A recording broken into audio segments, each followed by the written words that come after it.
Querido povo de Deus, nós chegamos hoje no nosso segundo vídeo sobre o Missal Romano e sobre como participar bem da Santa Missa.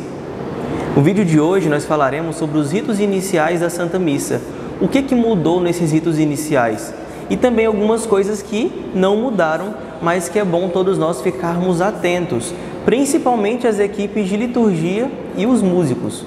A Santa Missa, ela vai iniciar como de costume, comentário inicial, canto de entrada, o padre vai entrar, beijar o altar e vai iniciar a missa como de costume. Vai fazer o sinal da cruz, vai fazer a saudação ao povo de Deus e depois ele vai fazer o ato penitencial. Para os músicos é interessante eles perceberem que as fórmulas do ato penitencial se mantiveram todas e no próprio missal existem algumas partituras, então os músicos podem estar olhando o missal e vendo as partituras que pode ser cantada as partes fixas da missa, ajudando também os nossos sacerdotes nessas partes fixas.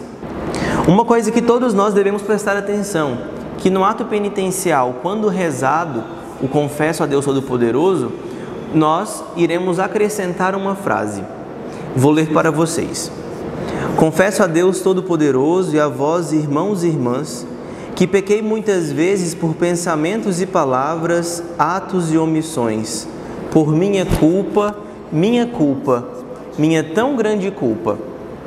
E peço à Virgem Maria, aos anjos e santos, e a vós, irmãos e irmãs, que rogueis por mim a Deus, nosso Senhor.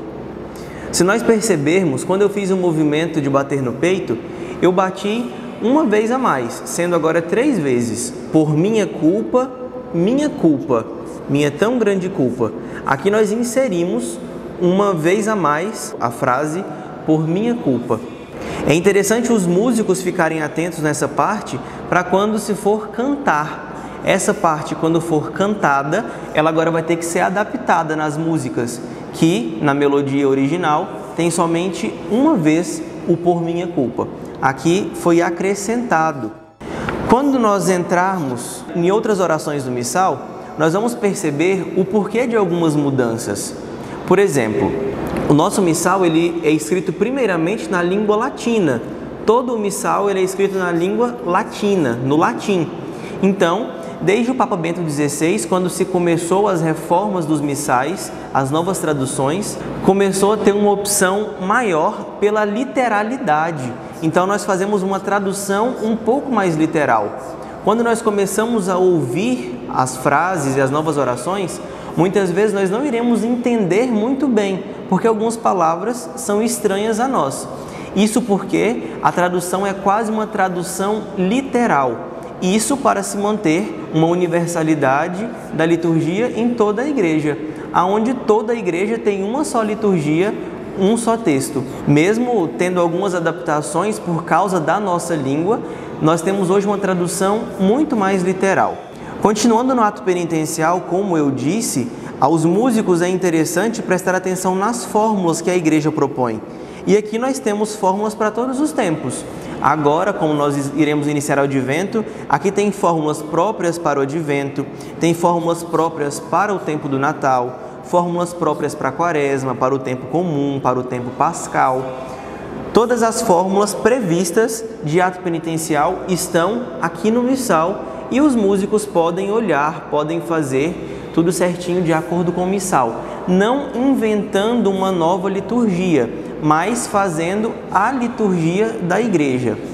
De preferência que nós utilizemos a fórmula que está no folheto, para que todo o povo de Deus acompanhe.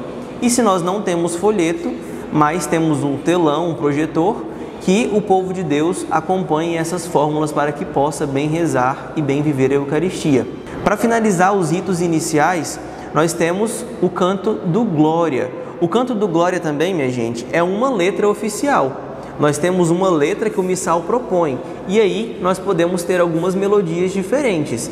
Nessas melodias, cada equipe de canto vai colocar a melodia que lhe agrada, a melodia que convém àquela celebração. Mas a letra é uma só, a letra oficial da igreja. Concluindo de fato os ritos iniciais, nós temos a oração da coleta. E se nós prestamos bem atenção, Antigamente nós chamávamos de oração do dia, agora nós chamamos de oração coleta. E todas as orações coleta, seja do tempo do advento, seja dos demais tempos, ela agora mudou o finalzinho dela. Eu vou ler e vou explicar para vocês. Ó Deus Todo-Poderoso, concedei aos vossos fiéis o ardente desejo de acorrer com boas obras ao encontro do vosso Cristo que vem, para que, colocados à sua direita, mereçam possuir o reino celeste.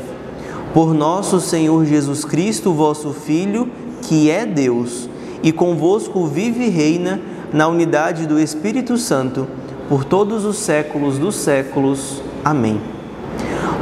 Toda oração coleta, ela é dirigida ao Pai. E aí, o final de cada oração coleta, nós nos dirigimos ao Pai, falando que o Cristo é Deus e vive e reina na unidade do Espírito Santo. E aqui agora foi acrescentado no final também, por todos os séculos dos séculos. Talvez as pessoas mais antigas tenham aí na sua lembrança que quando nós rezávamos o terço, nós rezávamos o Glória ao Pai desse jeito. Glória ao Pai, ao Filho e ao Espírito Santo, como era no princípio, por todos os séculos dos séculos. Amém. Então, nessa tradução um pouco mais literal, nós retomamos essas orações que a igreja sempre teve. E quando se traduziu a nossa última edição do Missal, a segunda edição, nós perdemos um pouco dessa literalidade. Então, toda a nossa tradução do Missal, nós iremos perceber agora essa literalidade, esse texto que muitas vezes vai soar estranho para nós agora no começo, mas depois vai caindo ao nosso ouvido e nós iremos nos acostumando, rezando também melhor a partir do momento que nós nos acostumarmos. A partir do próximo vídeo, nós entraremos nas outras partes da missa, como, por exemplo, a liturgia da palavra, a liturgia eucarística e também os ritos finais. Na próxima semana nós nos encontramos aqui novamente para falarmos sobre a liturgia da palavra.